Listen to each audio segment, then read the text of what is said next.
dalam melaksanakan katakanlah kampanye ini harus tegas, harus berani, tapi juga upayanya harus bersih dari muatan-muatan politis dan dari dendam-dendam politik.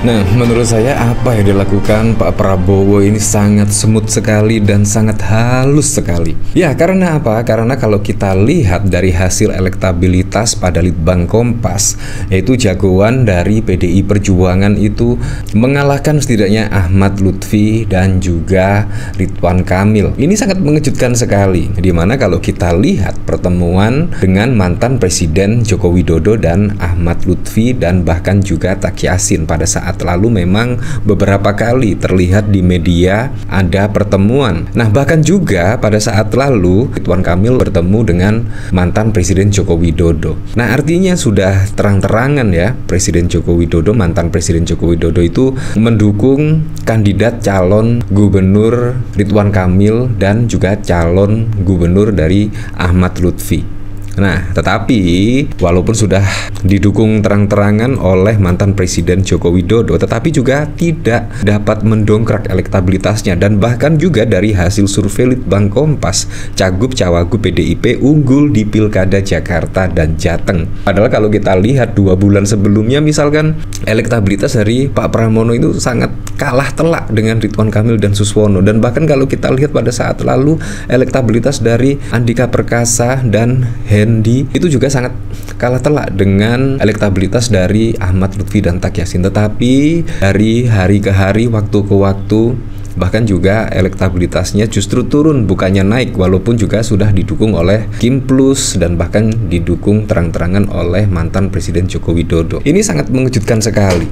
Nah, yang cukup mengejutkan lagi, wah, Pak Prabowo akan berkunjung ke luar negeri. Wah, padahal kalau kita ketahui tanggal 27 November akan ada pencoblosan lah setidaknya pilkada serentak, tetapi Prabowo malah terbang ke luar negeri. Seolah-olah Pak Prabowo itu sangat cuek sekali ya dengan pilkada Jakarta dan bahkan tidak ingin cawe-cawe dalam konsentrasi pilkada Jakarta.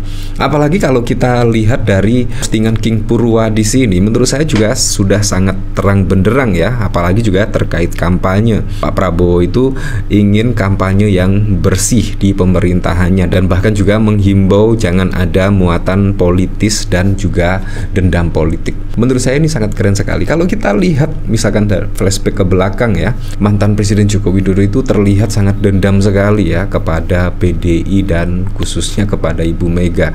Kalau kita lihat pada saat lalu misalkan ketika Andi Wijayanto mengungkapkan, bahkan Presiden Joko Widodo pada saat lalu itu menyebut PSI akan masuk ke parlemen, suara PDIP turun dan Pak Prabowo Gibran menjadi presiden. Kurang lebih seperti itu terlihat sangat dendam sekali kepada PDI Perjuangan. Tetapi kalau kita lihat dari statement Pak Prabowo, menurut saya sangat keren sekali. Bahkan Pak Prabowo menghimbau setidaknya jangan ada di pemerintahannya itu seperti muatan politik dan juga dendam politik. Itu harus dihindari. Menurut saya sangat keren. Seperti ini video dari Pak Prabowo Subianto. Dalam melaksanakan katakanlah kampanye ini harus tegas, harus berani, tapi juga upayanya harus bersih dari muatan-muatan politis dan dari dendam-dendam politik.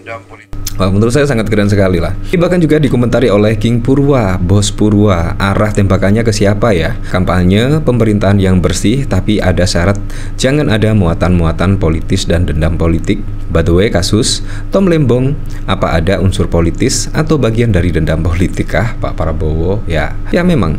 Nah, kalau kita lihat dari sini ya, dari cuitan Pak Prabowo Subianto ya, bahkan juga akan berkunjung ke luar negeri ya. Dan bahkan dari tweetan hari ini saya bersama para delegasi dan memulai rangkaian kunjungan kerja ke luar negeri. Kami akan bertolak ke Republik Rakyat Tiongkok atas undangan Presiden Xi Jinping, kemudian melanjutkan perjalanan ke Washington DC, Amerika Serikat untuk bertemu dengan Presiden Joe Biden. Setelah itu saya akan menghadiri KTT Apex kelima Peru, dilanjutkan dengan KTT G20 di Brasil. Kunjungan juga akan berlanjut ke Inggris untuk memenuhi undangan resmi serta beberapa negara di kawasan Timur Tengah sebelum kembali ke tanah air. Kunjungan ini merupakan kehormatan bagi Indonesia untuk mempererat hubungan baik dengan berbagai negara serta menjadi kesempatan strategis bagi kita untuk memperkuat peran penting Indonesia dalam hubungan ekonomi dan geopolitik global. Pangkalan TNI Halim Perdana Kusuma 8 November. Wow, 8 November, dan bahkan juga kunjungannya sangat banyak sekali ya. Bahkan juga menghadiri KTT APEC di 5 Peru, KTT G20 di Brasil, ke Inggris, dan bahkan ke Washington DC, ke China. Itu kemungkinan bisa 10 hari 2 minggu kemungkinan ya. Dan itu pun juga ketika Pak Prabowo datang kemungkinan sudah ada pencoblosan ya tanggal 27 November. Wah, itu menurut saya sangat wow sekali ketika Pak Prabowo terbang ke luar negeri, di mana elektabilitas dari pasangan Cagup-Cawagup yang didukung oleh koalisi Indonesia Maju Plus itu menurun. Ini sangat mengejutkan. Dan dari sini saya juga penasaran kira-kira komentarnya seperti apa ya. Dari Narkosun, semoga lancar Pak Presiden. Dari Kemenkop, selamat bertugas Bapak Presiden beserta para delegasi.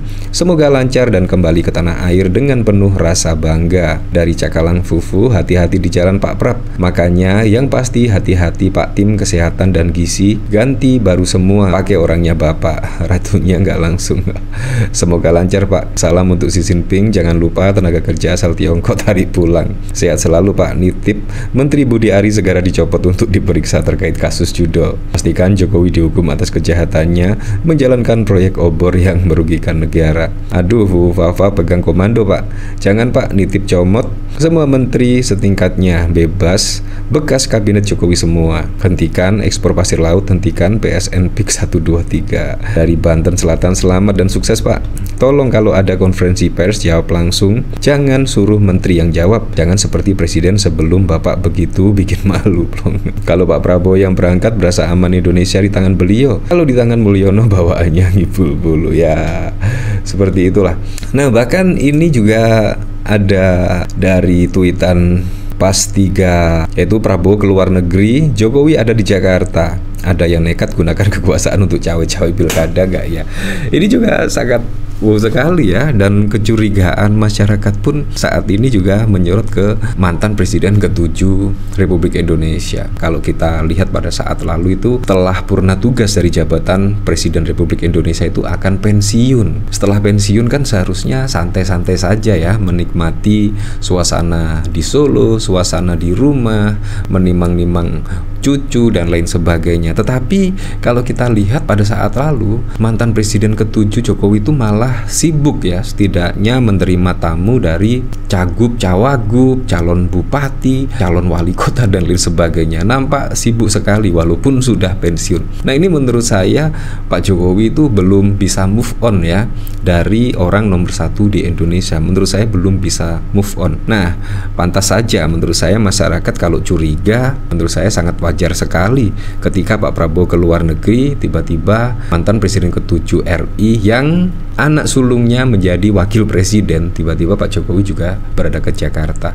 Apakah itu juga bentuk cawe-cawe menurut Anda? Ya, tapi saya berharaplah pada pilkada serentak besok bisa berjalan dengan aman, berjalan dengan lancar, dan yang paling penting berjalan dengan transparan, jujur, dan juga adil.